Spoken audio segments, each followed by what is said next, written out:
Good afternoon, everyone, and thank you so much for joining us. This is Liz Trumaloff with Odysseyware, and I'm pleased to present Dr. Paula Love with our webinar today, Digital Learning and the Changing Funding Landscape. We're actually going to learn quite a bit from her. She's very knowledgeable, not only about ESSA and currently what's going on, but she has a lot of historical knowledge, and especially with the changes that are coming and things moving from federal down to more of a state level, she can really be a great person to ask your questions, to pose your questions to about what's actually happening in your school and district. So keep that in mind as we spend some time with her today. On that note, for housekeeping, you of course your line will be on mute. If you have any trouble with your computer audio, we will have the telephone dial-in number at the bottom of each. Feel free to just switch over to a phone line. Of course, that can be cell or landline, so that you can keep hearing it. You will receive automatically a recording of this version, so don't worry about that. If you have questions, you can pose them either in the chat or in the question section, or you can hold them to the end. We will also be managing a back channel on Twitter, so you can follow Odysseyware on @Odysseyware, or you can follow Dr. Paula Love on her Twitter handle @RFPDoctor. And the hashtag that we're using for this particular live session is #SchoolTransformation. So if there's something that you really feel is noteworthy or you'd like to share with other educators, feel free to send out a tweet and use that hashtag, as well as @RFPDoctor, to reference our speaker today, Dr. Paula Love. At the end of our time with Paula today, I also am going to be handing things over to two people from Odyssey, where we have Joel Ramirez on the line with us from Client Services, and we have Tiffany Hicks, who is our National Sales Consultant. So if you have any questions about education technology or Odysseyware specifically, at the conclusion of our time with Dr. Paula Love, they will be fielding some questions and giving some insights of their own. So without further ado, I would love to hand it over to Dr. Paula Love for digital learning and the changing funding landscape.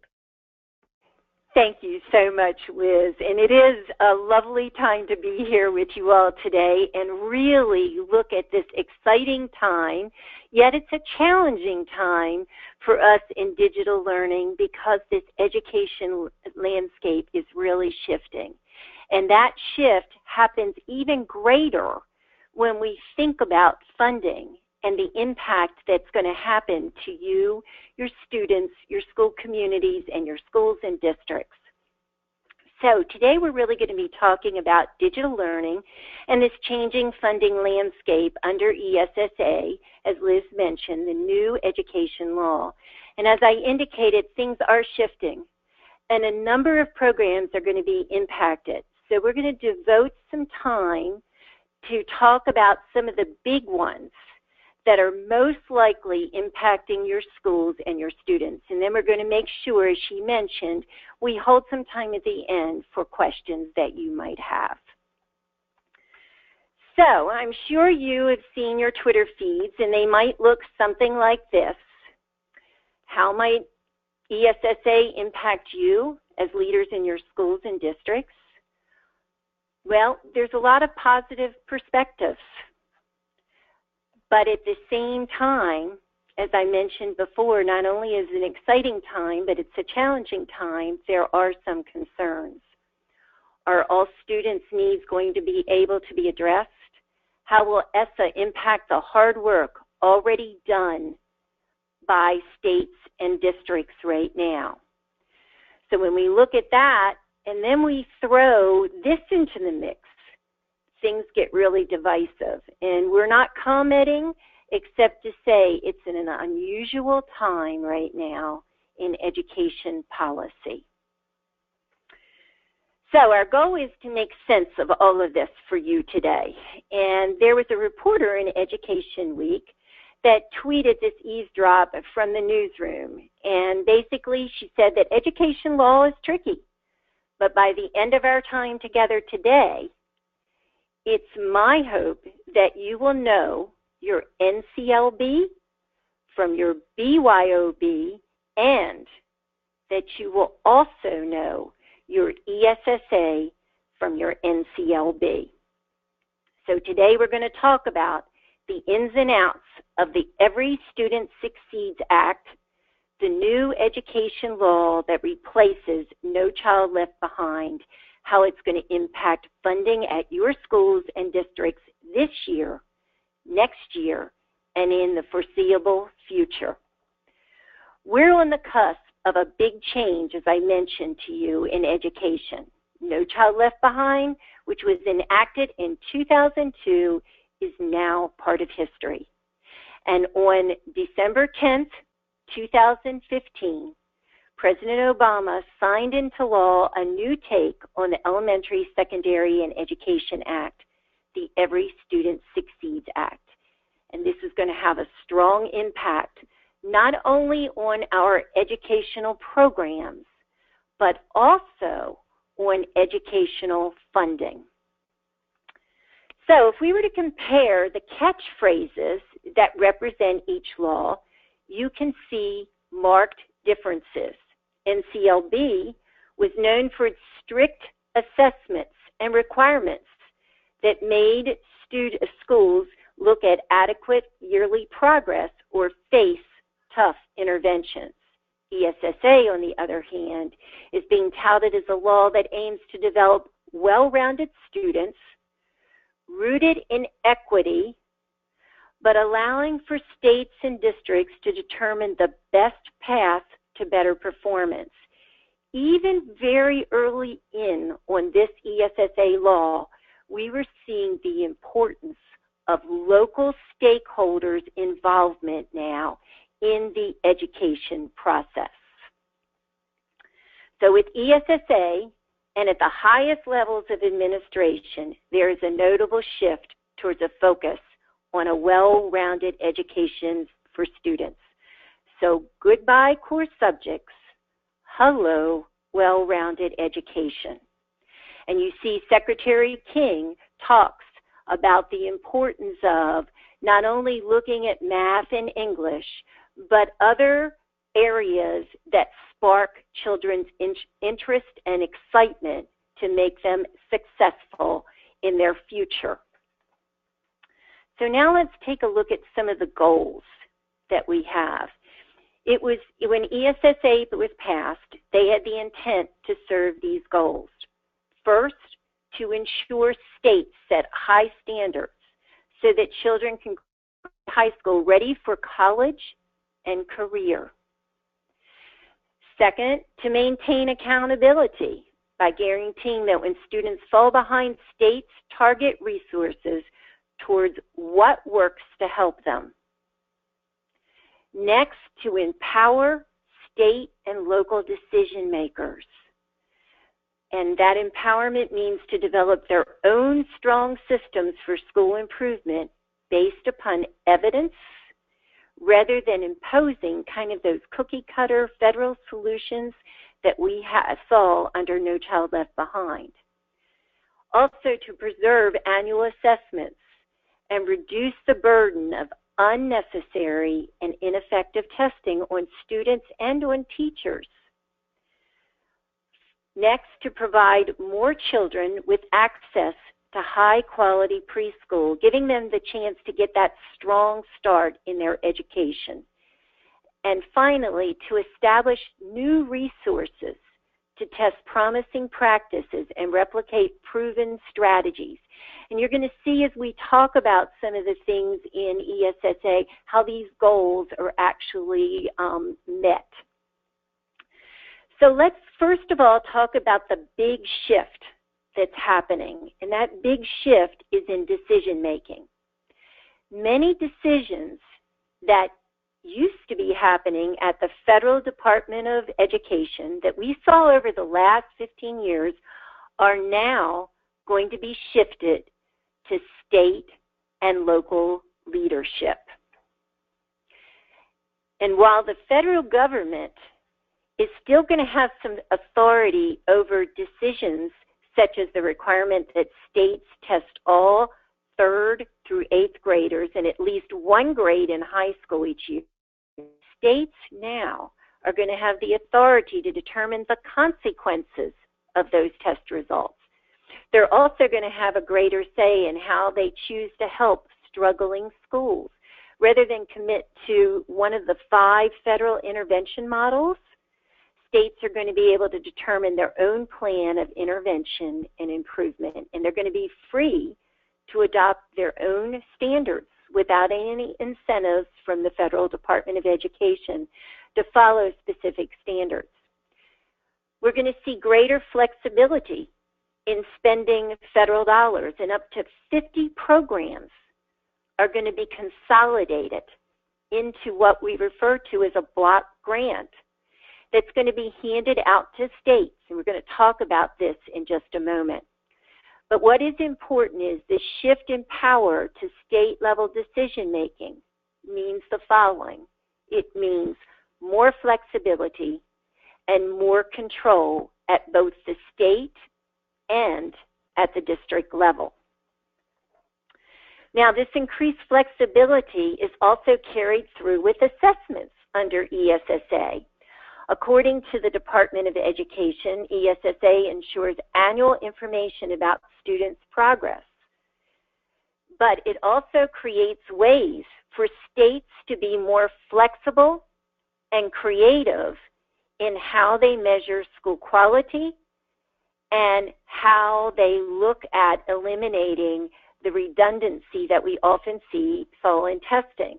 There's 2 proposed regulations for ESSA assessment, and they were released in July after about 200 stakeholder meetings, and they include ensuring fair and better tests under Title I. And this first regulation focuses on ensuring states continue to administer tests that are fair measures of student achievement for all students, with particular emphasis on English language learners and students with disabilities. And then the second thing is creating better and more innovative next generation assessments. And the second proposed regulation establishes actually a rigorous but achievable process for a small set of states to take advantage of new, innovative, demonstrated authority over Title I, Part B, which is allowing 7 states to look at new and creative approaches to testing. So please keep that in mind under the assessment changes that are happening now in the ESSA. One of the biggest ways that ESSA supports state and local flexibility is through the creation of a $1.6 billion block grant, and it's named the Student Support and Academic Enrichment Grant. And it actually consolidates a bunch of programs, including some such as physical education, advanced placement, school counseling, and educational technology. And some of these programs, folks, we haven't seen federal funding in years. If we just think about the bucket under education technology, for those of you that have been around, enhancing education through technology, or what we knew as E2T2 that went away. So some of these programs that we haven't seen in years are now going to receive some funding. And how funding is going to happen is these funds will be given to states, and again, the states are going to have quite a bit of flexibility in how they're going to spend them. In the past 8 years, there's been a really heavy focus on what we call categorical funding from the federal government. But this block grant represents a change, and your State Department of Public Instruction or your State Department of Education is going to be a critical resource for securing funds for your programs. How these funds are actually going to be doled out is going to be determined by your state and local needs. It is a channel that you need to watch closely as things unfold in ESSA. Now let's spend a little bit more time talking about this $1.6 billion block grant, because if you're in a district who gets an allocation greater than $30,000, there are some stipulations in which you must meet in order to spend that money. And that means that at least 20% of that funding has to be on one activity that helps students become well-rounded. And another 20% has to, or at least one activity, has to be spent helping students be safe and healthy. And then some portion of the remaining 60% must be spent on effective use of technology. And according to the Council of Chief State School Officers, the allocation on activities to support the effective use of technology may be spent on providing school personnel with professional development tools, building technological capacity and infrastructure, having innovative strategies for delivering specialized or rigorous academic courses through the use of technology, blended learning projects, professional development in the use of technology in STEM projects, and providing students in rural and remote and underserved areas with resources to take advantage of high-quality digital learning experiences. Now note that in this 60%, no more than 15% of that money can go towards technology infrastructure. Now, ESSA also offers us a boost in another way. It enables us to look at some of the terms that we have used in the past and gives us some consistency in definitions. For instance, it defines many educational technology terms, including blended learning and digital learning and even technology.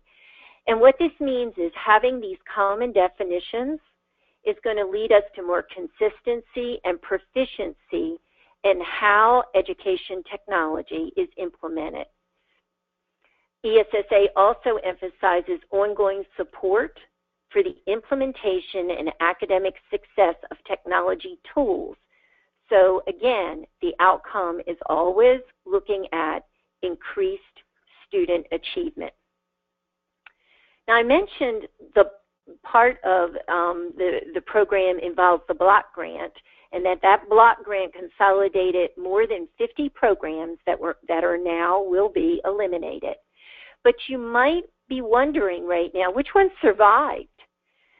The following programs that are listed here will live on as separate line items, and that includes programs such as the 21st Century Community Learning Centers, which is our after-school money, Promise Neighborhoods grants, full-service community schools programs, arts education, gifted education, and ready-to-learn television. There's also one more quick note before we jump into more on how ESSA impacts some specific funds. Some of you out there may be from private schools or work in a district that coordinates services for students in private schools. Well, it's important to know that ESSA also changes the way that funds must be distributed for services to students in private schools. State education officials are now going to be required to set aside funds for equitable services in private schools and ensure those funds serve eligible children in private schools. And local officials will also be required to distribute these funds to qualified private schools in the fiscal year. And to help ensure that this is going to happen for private school students and their teachers, their ESSA is going to require each state department to create a position to monitor and enforce the equitable services provision. In doing so, some of our private schools will now have an advocate within the state agency administering education policy. Now let's move on to a number of important changes that are also going to impact the Title I program, which, as you well know, is a key source of funding for core instructional curriculum and services. So let's talk a little bit more about these changes. One possible outcome of ESSA is the designation of more school-wide Title I schools. And under the previous authorization of ESEA, a student in which more than 40% of the students come from low-income backgrounds could use Title I funds for school-wide programs. But under ESSA, a state is permitted to grant a school a waiver from that 40% threshold after considering how much a proposed use of those funds would impact student. This could lead to more schools being designated as Title I school-wide schools. So why is this so important, and why is this such a big deal when I talk about Title I school-wide? Well, you may recall that in a school-wide school, all students can benefit from services. These schools can use their Title I funds to implement comprehensive strategies for improving the educational program of the whole school. On the other hand, schools with targeted assistance programs use Title I funds to provide supplemental instructional services only for specific students who have been identified as failing or most likely failing to achieve academic proficiency.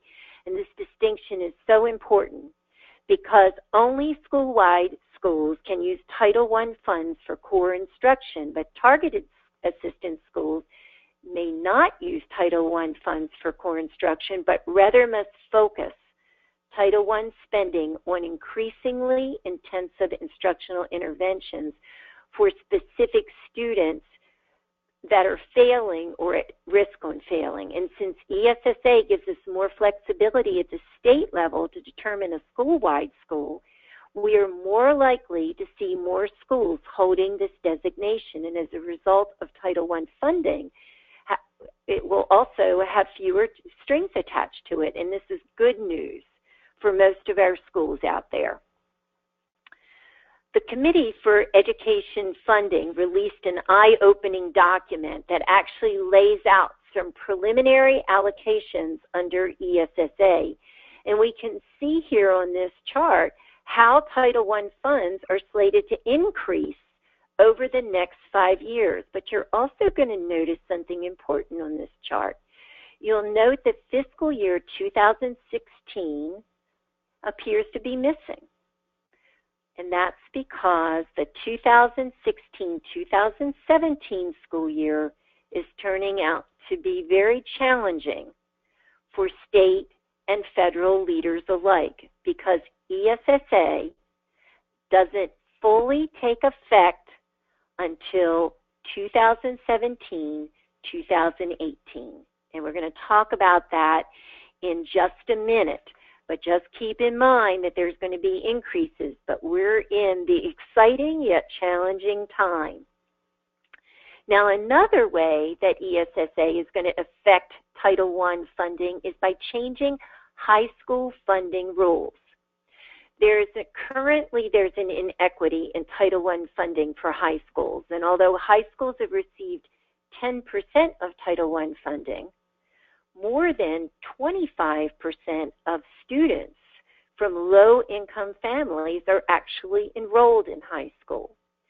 So to address this, ESSA is going to allow districts to target Title I funds to high schools at a new poverty threshold. Previously, the rule was 75% poverty rate, but under ESSA, the rate will drop to 50% for high schools. However, this priority threshold remains at 75% for elementary and middle schools.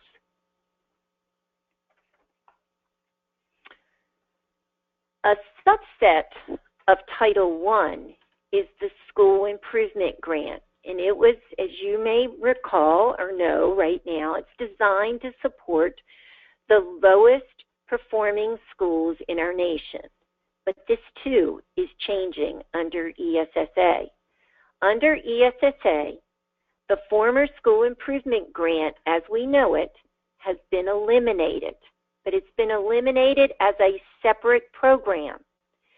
Now, the state must set aside from Title I allocations for school improvement, and the set aside is going to be increased to 7%. Previously, that set aside was 4%, and this increase is expected to be spent by states to help with local interventions and supports for those lowest performing schools. As part of ESSA, states are now responsible for providing adequate support and resources for those low performing schools and traditionally those underserved students who demonstrate low academic performance. And this is a big change.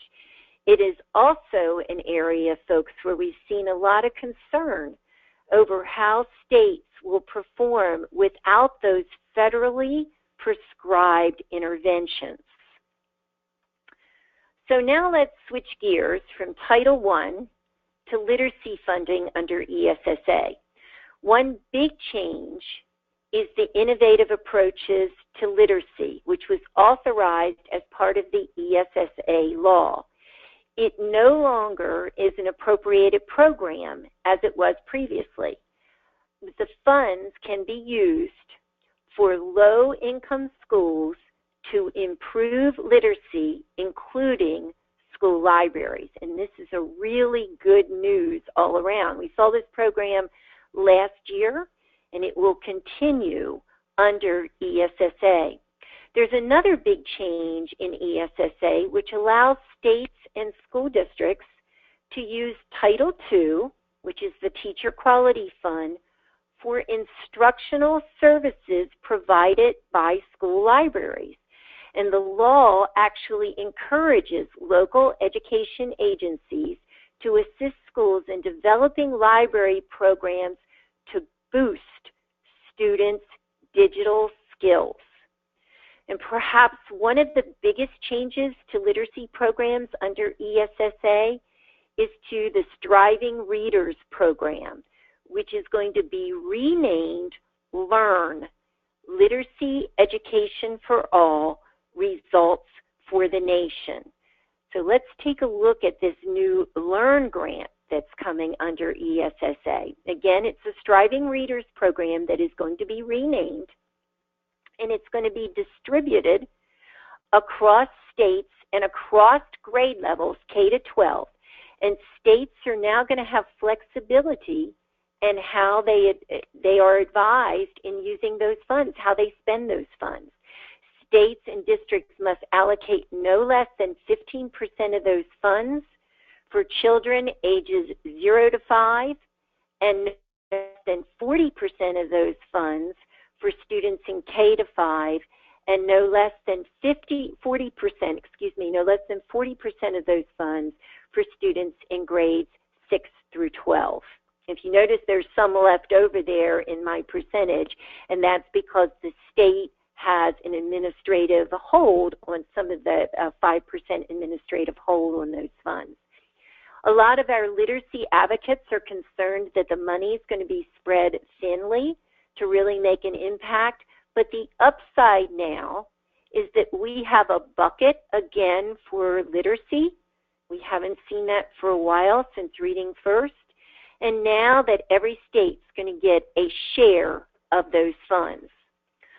Along with those changes that are happening in literacy funding, we're also going to see an increase for Title III programs over the next 5 years. And you'll recall that Title III supports English language acquisition. And you can see that, again, there's going to be an increase in the Title III programs. And much like the other chart that I showed you, the 2016-2017 school year is missing because that's our challenging year. Another grant that has been established by ESSA is the Education, Innovation, and Research Grant. It's modeled actually after the current Investing in Innovation program, I3. And this is going to be a competitive grant program, meaning that we're going to have to compete. It's not going to be a formula grant. With the fund for the development, implementation, and research of evidence-based innovative approaches to improve student learning.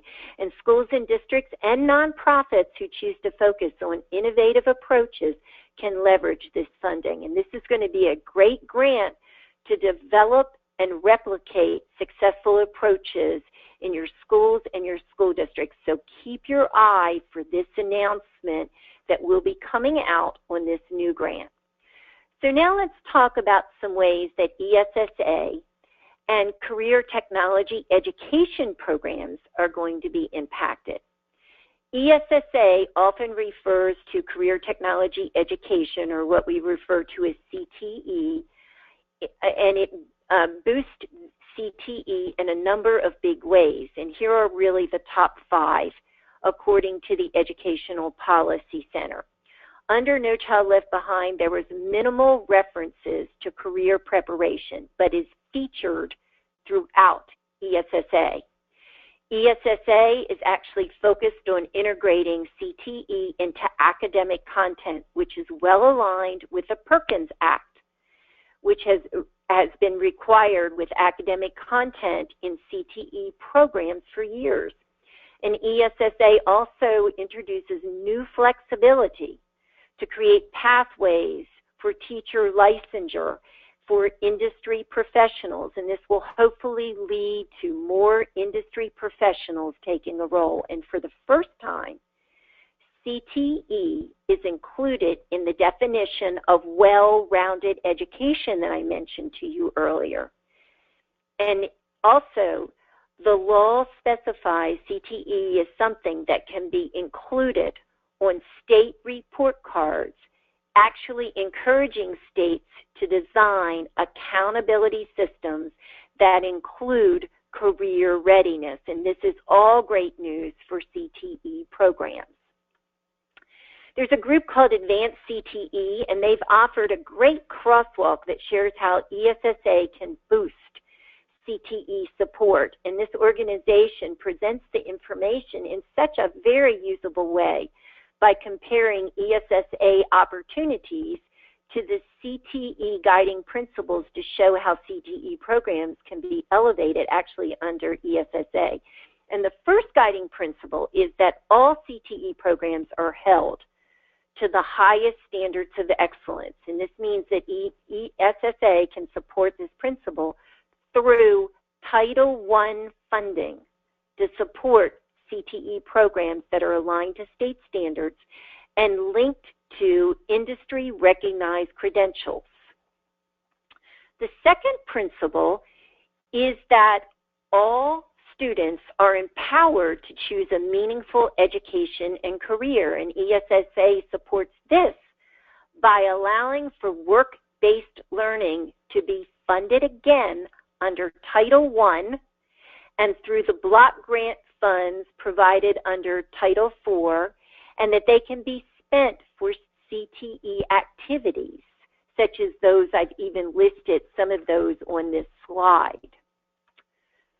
The guiding principle 3 is making learning personalized and flexible, which again is supported by ESSA through the accountability measures and well aligned to academic and CTE standards. Again, that block grant that we talked about can help, and by also looking at technology tools that can assist offering individualized instruction. The fourth principle is ensuring that learning is facilitated by experts. Again, ESSA helps this by offering support from both Title I and also Title II, that teacher quality grant. And finally, Principle 5 is about making the student the priority, which we all on this phone understand that importance. ESSA elevates the importance of CTE students by evaluating career readiness as an indicator of effectiveness and including CTE as part of the definition of well-rounded. So it's very clear that these principles are well reflected in the new ESSA law. So now it comes to the point where you're probably wondering when all of these changes are actually going to take place. That's the big question. What's really important, folks, is it's more of a gradual rollout than a flip of a switch. As you have undoubtedly seen in headlines over the past couple of weeks and months, the process of agreeing to final ESSA regulations has been slow and full of scrutiny. Currently, as we speak, the department is working with educational stakeholders. Remember we talked about how all of those educational stakeholders have a voice? Well, they're continuing to have voices. And the department is working to provide this clarity and guidance about the transition for this new law. And right now they're specifically focusing on 3 areas: standards, assessment, and the concept of supplement and supplant. And this process is known as the negotiated rulemaking, which takes place between education advocates and the Department of Education, where they try to find that middle ground and reach an agreement. And if they don't, what happens when that happens quite frequently, Congress then intervenes. But right now we're in those transitional plans. Now, although there's some dates that are not set out, in stone yet, a timeline is there with key anticipated milestones. So we're going to take a look at this timeline right now. This is critical for you to keep in mind as we move from No Child Left Behind into ESSA. As soon as ESSA was enacted on December 10th, assessment requirements took effect, but most other components of ESSA, as I mentioned to you before, will not be rolled out for a while. State waivers, and some of you may be operating in states where your state received a waiver under No Child Left Behind. We're told that because of No Child Left Behind leaving, state waivers are going to expire this month, August 2016. The former Secretary of Education, Arne Duncan, wrote a letter to states explaining that starting in August, the new law rightly gives states and school districts new flexibility to tailor their own strategies and interventions to meet the needs of students in schools. And the new Secretary of Education, King, is continuing to offer updates on funding during this transitional period. So know that waivers expired, and now at states and local levels, we're in a decision mode of sorting this out. But during this 2016-2017 school year, it's going to be a little tricky. It's going to be tricky for us in schools because the full ESSA implementation will not begin, including formula grants, which are those title programs that I mentioned, like Title I and IDEA, special education under ESSA. They're not going to take effect until 2017-2018 school year. And that's because those negotiations still need to happen. So while those final negotiations are scheduled to be completed by October 2016, the process continues to be kind of slow and tedious up until right now. So the goal is that states will submit their plans to the U.S. Department of Education next winter for review and approval if things go according to schedule.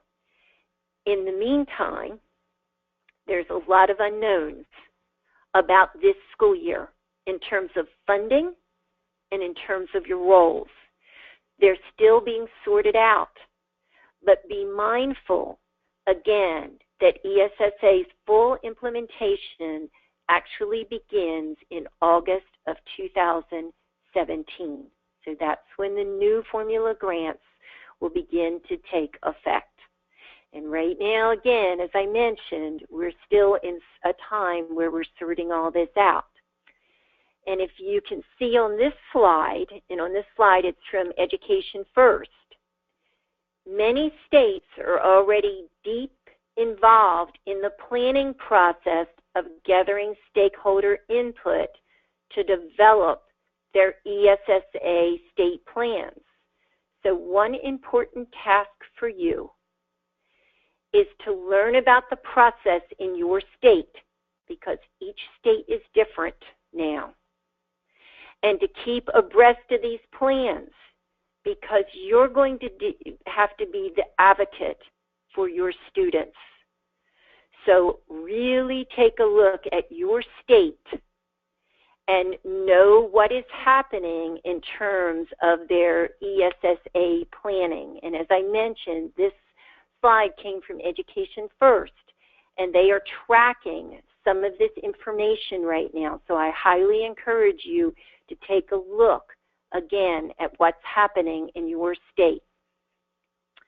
So what does this all mean right now? We don't have firm approved numbers, as I mentioned to you about many of the ESSA programs, again, because they're going to be beginning in fiscal year 17. But the Alliance for Education offered us a glimpse into this fiscal year 16 programs and those programs on the horizon. And they've given us a snapshot of which ones are going to see major increases. And on this slide, you see the big ones, such as Title I that we talked about, IDEA state grants. Those are our special education, Individuals with Disability Education Act, our Head Start programs in early reading, our Striving Readers program, which is continuing this year, and the Non-Cognitive Skills Initiative. I have given you quite a bit of information about ESSA, but I've done it at a top level for you. But here's the bottom line. First of all, we know that in general, states and local education agencies are going to gain more decision-making ability in the years ahead.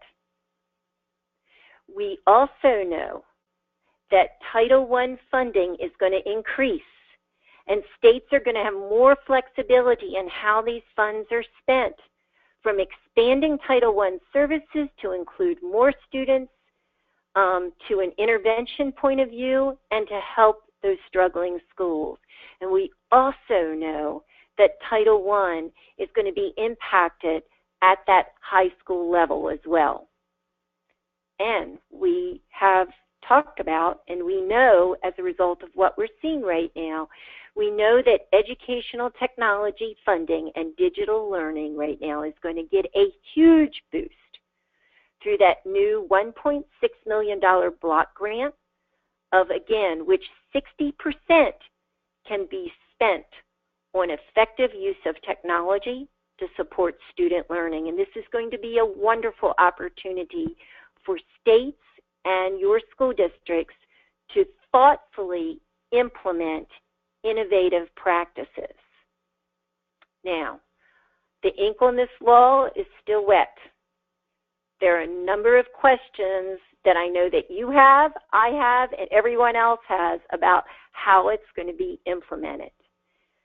Know that many of these changes that we mentioned today won't be fully implemented until the 2017-2018 school year. But for now, what is important for you to take away is to follow your state and local leaders. Pay attention right now as the gears begin to shift so that you and your students can be part of the new solutions for improving learning. The bottom line is we truly want every student to succeed under this new law. So with that, I'm going to turn it back to Liz for any questions. Hello, Paula. Thank you so much for that. I know that I have a much better understanding of the upcoming funding landscape, and I appreciate that. A couple questions for you, if we have time. And also, Paula, if there's something that you wanted to go into a little more detail on or make note of, please don't hesitate to do that. But I have 3 questions here for you.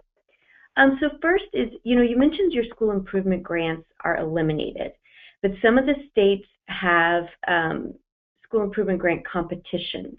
Can you kind of explain that dynamic and what's happening there? Absolutely. Again, we're in this transition time where not too long ago, I think it was back in March, 16 states actually received some new school improvement grant money. And some of these states actually have some competitions going on right now. I know I saw one, and it wasn't one that actually received some money, but a lot of the states have continuation money. And one of the states that I saw just the other day was Colorado has sent out a competition under school improvement grants. Remember, school improvement grants go down to the state, and then the state sends it out as a competition. But there were a number of states that did receive, as I mentioned, new monies, and there were 16 of them. Arizona actually got $10.7 million. Georgia got $16.5 million. Maine got $1.6 million. Maryland got $6.6 million. Massachusetts got $7.8 million. Michigan got $15.7 million, and Nebraska got $2.4 million. And those states specifically are holding new grant competitions for priority schools. And then there were some states right now that got money that are looking at new and supporting their continuing awards with this new money. And those states were Connecticut, Iowa, Oregon, and South Dakota. And then there's some states in those 16 that got money that are just going to continue their current school improvement grants. And that was Arkansas, Illinois, Kansas, and Minnesota. They are continuing their programs. What is important right now in school improvement grants, we're still in that transitional stage. And for those of you that may remember, we had some new models added last school year where we actually had the states having homegrown models and different intervention strategies like whole school reform that they could elect, and one was early learning. So what is really critical is, again, look at your state, know the directions of your state, look at your school improvement money and see, because these grants are great opportunities.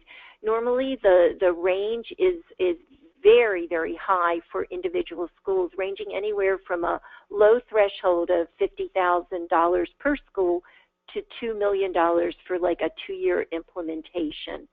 So please pay close attention to the school improvement grants. As I mentioned to you, going forward under ESSA, those grants are going to increase in the amount. So, or the money is going to increase. It will be up to the state and the local school districts to decide how that money is going to be doled out. So we may see it as a competition. We may see it going out just to continue programs that are currently going. But please keep an eye. So I hope I addressed your question there, Liz. Thank you. Yeah, and I think that you also just have continued to reinforce how different things are going to really be between the states and how important it is to really pay attention to that level. I think it'll be really interesting to see this all play out. Let's see, something else that came across is I understand about the new Learn grant under ESSA, but in your chart you showed Striving Readers. So perhaps go into a little bit more of an explanation of those two? Yes. Striving Readers is a program that's been around for a while. Many of you might remember Reading First, and when Reading First was no longer there, we had a program called Striving Readers. And the first way it came out was a formula grant. And the formula grant came to the states, to all states, as a formula. That means an allocated amount came to your state to develop a Striving Readers or a literacy plan. And you can actually go to the U.S. Department of Education website, and if you look at Striving Readers, you can actually find each of your state plans there, which will list their plan for literacy. Now, that was the first part of Striving Readers. Then after that, the program came out as a competition, and the competition only went to states, and it was actually because there was a limited amount of resources, only certain states got additional money to really put some legs behind or some action behind their plans. So we saw a number of states that competed for the Striving Readers competitive part of that. And each of those states made a different decision on how they were going to send the money out to those schools where there were really students of greatest need in terms of literacy. Some states did it as a formula to local school districts and schools. Some states did it as a competitive grant to their local school districts. And some states did it as both. That money continues to be out there at some of our states. It's continuing because it was a 5-year grant, so there was some continuation money. What is important right now, it is forecasted on September 14th, there will be a new competition, still under No Child, we're still under No Child Left Behind now. There will be a new competition for Striving Readers. And it's anticipated that the announcement will be coming out on September 14th. The deadline, according to the forecast right now, is October 14th, so that's not a huge window. And that grant, again, is the only eligible applicants will be state departments of education or state education agencies. You need to keep an eye and pulse on whether your state is applying or not for that grant, because eventually that money will come down to local school districts if the state is awarded grants under this round of Striving Readers. And then remember what I said, going forward, that program then will be eliminated, and we will then see the new program called Learn, which will actually come down as a block grant. So it won't be a competition. Everybody will get a piece of the money under the new block grant Learn. Okay, that makes sense. Thank you. So the final question that's been posed is about digital learning, and for this year, are there other funds available? Such a great question, and such a challenging question right now, but there are great opportunities out there in digital learning, even as I speak.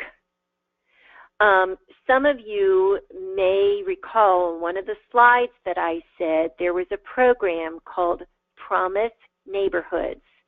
If you're not familiar with Promise Neighborhoods, please make sure you learn about that. It is a program that is meant from cradle to career, where it looks at taking the community and making sure that we service those schools and school communities that are in greatest need. And a lot of times this grant is given to areas that have been designated as Promise Zone areas. So those Promise Zones are again done by HUD, and that's the Housing and Urban Reform Initiative that really looks at those areas of greatest pockets of need and designates them. It does not mean that those areas only get Promise Neighborhoods money. It just means that they've been designated as areas of greatest need. They still need to apply for Promise Neighborhoods money. Now, the reason that I'm mentioning it, there's a competition out right now, which is due September 6th. In fact, there's been a number of amendments even to the competition as I've been watching it in the legislation. There is that opportunity for Promise Neighborhoods grants out there right now. You need to check with any of your communities and your community leaders to see if your universities, as well as your Title I schools, to see if anybody's applying for that grant. But also know that that grant will continue. And it is a great opportunity to look at the whole digital learning and how we utilize that for increasing the academic performance of those students. So think about Promise Neighborhoods is one, and it's one, as I mentioned, that is currently out there. There's another grant that is currently available, and that's called Performance Partnership Pilots for Disconnected Youth. It's actually the third round of this grant, and it comes from the Office of Career Technology and Adult Education at the U.S. Department of Education. Its due date is October 31st, and there's going to be some pilots for these targeted, for if you're in an area where there's a lot of students with greatest need that need education, training, employment, and other related services, those social services, that may be a grant that you definitely want to look at. Again, all of these, the two grants that I've mentioned right now, have the opportunity to look at the whole digital learning pieces in them. Those are two that are out there right now. There's not a lot in the federal forecast that we're looking at, and the reason is because we're doing that shift between No Child Left Behind and ESSA. So we're probably not going to see a lot of new opportunities emerging in the federal government. However, there is great opportunity right now, folks, on the private sector funding things. So if you have understanding about foundation and corporate proposals, there are a lot of opportunity. For instance, Wells Fargo has an opportunity out there right now. There's some really good targeted ones in Florida happening. If you're in the Florida area, the Florida Philanthropic Network has some great opportunities that they've listed and some great things that they're doing in their work with the school districts there. Again, all of those can offer great promise to us in digital learning as we're waiting for more federal and state dollars to be doled out. Okay. Thank you for that, Paula. This has been incredibly useful and valuable, and I'm really excited that we recorded it and that so many other people are going to be able to take advantage of everything that you shared with us. Also, everyone, please remember that you can always stay in touch with Dr. Paula Love on Twitter at RFPDoctor, and she has a website where she also has more information, and she truly is just passionate about making sure that educators can find the funding to create the visions that they have for their schools and their students. So thank you. And now I'll hand it over for a little bit of time to Joel and Tiffany from Odysseyware. Again, Odysseyware, the company that I work for, put this together, and we just really feel like it's important to connect educators with knowledgeable professionals. Again, just like Paula's mission, we just want everyone to do the best that they can for their students. And I think that Joel and Tiffany are great people to have on the line right now because of their backgrounds and their knowledge. And Tiffany, we're going to take a second and perhaps hand it over to you for a little bit, because I think that you had some thoughts to share. And then I've got a couple of questions that I'd like to ask both Joel and Tiffany that can kind of round this conversation out and bring us home. And if you have time to stay on with us, that's great, or if not, check out the recording. But thank you all very much for your time today. And Tiffany, I believe you have been unmuted, and I hope you're having a great week. So welcome to the call. Thanks, Liz. Thank you. Take it away, Tiffany, if you want to share some thoughts. Sure. Well, thank you to Dr. Love for hosting the call, and thank you all for being here as well. Just wanted to share just a moment for those of you who might not be familiar with Odysseyware of what we do. We actually offer 21st century online learning solutions to help meet the needs of all of your students. So whether you're talking about a kindergartner or a high school student, we want to be able to help you meet those needs. And our solutions are rigorous. We offer everything from core academic areas, including CTE, which is obviously a huge focus of this new ESSA Act, as well as different scaffolds to help individual learners. And we saw the emphasis, for example, on English language learners and blended learning, and those are all areas that we certainly support. For example, with the ability to customize and integrate content from our core academic courses into CTE and or vice versa, we align to these initiatives set forth by ESSA. Liz, one of the things that I noticed, and I'm sure everyone else, is that ESSA really is embracing these college and career readiness standards. It's all about making sure that these kids are ready for college and career. And according, of course, to the American Institute for Research, the old CTE or maybe vocational programs as we know them are no longer going to be the way that we have known them. So no more single elective courses for CTE or low-level courses or courses that may not provide students with job training, but instead, we're seeing this huge push for college and career readiness, for academically rigorous, integrated sequence kind of programs that really help students to be post-secondary ready. So at Odysseyware, that's what we do. We combine academic curriculum with customization, especially, for example, in that area of CTE, to support these initiatives and make sure that kids are college ready. Thank you, Tiffany. I think that you did a really great job right there, just really connecting the dots for us. And I'm going to come back to you in a second. But Joel, I'm hoping that you can speak a little bit about something that really didn't get brought up today, but it's another thing that I really think Odysseyware does a nice job of supporting everything that ESSA is looking to change, and that's access and equity. And generally speaking, really, how can EdTech help fulfill some of these requirements for schools and districts moving forward? Yes, thank you. And thank you, everybody, for attending.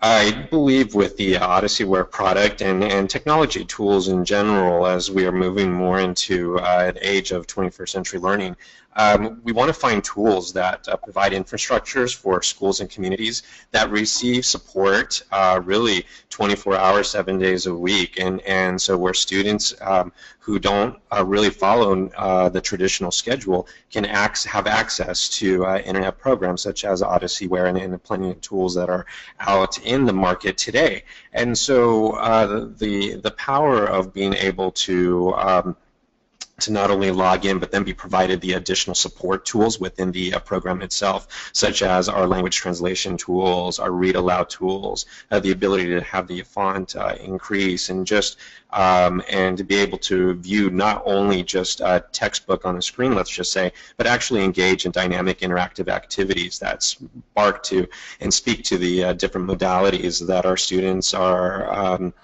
really just learning on how to really find and self-assess how they learn the best. And so to teach them some of those metacognitive skills that I think online programs such as ours do, along with the learning that takes place, is essential to meet the needs for access and equity. Thank you. And Joel and everyone, I didn't have a chance to go too deep into what Joel and his group does for Odysseyware, but he's with client services. So he and his group work every single day with our customers, and because of that, just have a really deep understanding of technology and online curriculum and what it can do for schools and districts. So thank you very much for that, Joel. And one final thing that just I think is really important.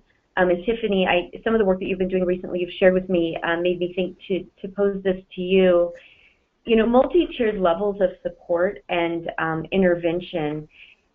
some of the things that Odysseyware curriculum has embedded in it are great for all types of learners, and I'm wondering if you might be able to sort of dig in a little bit on some of those that are kind of unique in terms, and especially in terms of their consistency and just their immediate accessibility to everyone. Text-to-speech, for example. Sure, absolutely. You know, Liz, one of the things that we try to do, and I mentioned this, is teach to the edges. So we want to be able to help the high of the highs and at the same time help the low of the lows. For example, you talked about those intervention students. So one of the things, for example, that Odysseyware offers within our online solutions are scaffolds and supports to help every single student, such as 6 options of text being read aloud at 6 different rates of fluency. So no matter which student you are and what level you need that at, you have access to that. We also, as Joel mentioned, provide, for example, translations in 22 languages with audio support. So if you have an English language learner who needs content that needs those scaffolds in place, we offer those with all of our core solutions. And then, Liz, you also mentioned intervention, and that's obviously something that people are very interested in. One of the nice things about the Odysseyware solutions is that you have access from kinder through high school content. We have our Spark courses, for example, that focus in on math skills and also literacy and reading skills, that whether you're a high school student who needs support at you know, a 4th or 5th grade level or vice versa, you know, we have those supports built in to be able to teach to the edges. And that digital platform just makes it easy, one place where teachers can use data to be able to inform their instructional decisions. Okay. Well, thank you for that. And I appreciate everyone who was able to make time to stay on and learn a little bit more about Odysseyware, but especially for taking the time to just really get the lay of the land for the new funding landscape. It's going to be really important that you know, we're all able to be advocates for the students in our lives. And if you're an educator, there's lots of students in your life. So you definitely want student outcomes to be improved. So with that, I will go ahead and sign off. And we have some webinars coming up over the next few months, and you'll definitely get some invitations to those. And we hope to have you online attending those in the future. Thanks so much.